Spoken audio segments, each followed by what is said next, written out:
une autre compile de démissions. Est-ce que vous avez déjà démissionné? Oui, moi j'ai démissionné, moi. Ouais, moi aussi, ça m'est déjà arrivé. Ah, t'as démissionné, toi? Jamais, j'attends de me faire virer. Mais quels hommes! T'as vu ça, on a du courage. Hein. T'as démissionné d'où, Rémi? J'ai démissionné de plusieurs radios. Du FN. Ah merde! J'ai aussi démissionné pas le dire. un peu forcé du McDo. Hein? Ah, tu as marre du McDo. Bah oui, il fait les Big Mac. En fait, non, il des bouffait nuggets, tout. wesh. Il mangeait tout, il avait pris plein de kilos, Rémi. Il s'est dit, il faut que je démissionne. avait même attaqué le comptoir, donc ils ont dit ah merde. J'ai aussi démissionné d'une usine, je travaillais là-bas pendant l'été, mais au bout de 2 semaines, j'en pouvais plus. Chacune de ces sociétés a ouvert le champagne. Oh putain, ça y est, il se barre. Yes. Grave, c'était ça. Allez, champagne pour tout le monde. C'est la compile du morning de Diffoul sur Skyrock. Allez, on va commencer par la France, du côté de Blois. Numéro 3. Ah, pas facile d'être un Père Noël, surtout en période de Covid. Donc c'était le Noël dernier. Le Père Noël s'est vu reprocher en fait la fermeture de certains lieux, l'annulation d'animations qui étaient donc prévues pour les fêtes de fin d'année. Alors ces décisions ne lui incombent pas du tout, ne relèvent pas de son autorité, il n'y est pour rien.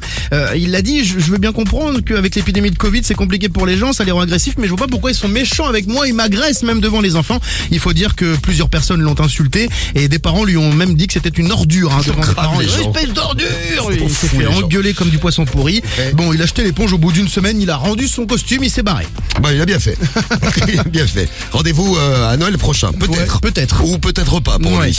Ah, moi j'ai une belle histoire, mais vous la connaissez cette histoire, je vais vous la rappeler parce qu'elle est exceptionnelle. Numéro 2. Ça s'est passé à Bruxelles.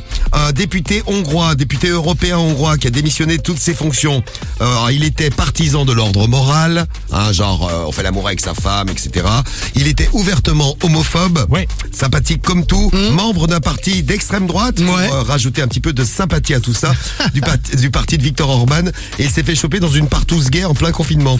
La police est arrivée, il a tenté de s'échapper par la gouttière, il s'est ravisé car il s'est blessé, mais c'était pas très sportif, et il était nu, donc forcément on lui a demandé ses papiers, il ne les avait pas sur lui. Bah oui.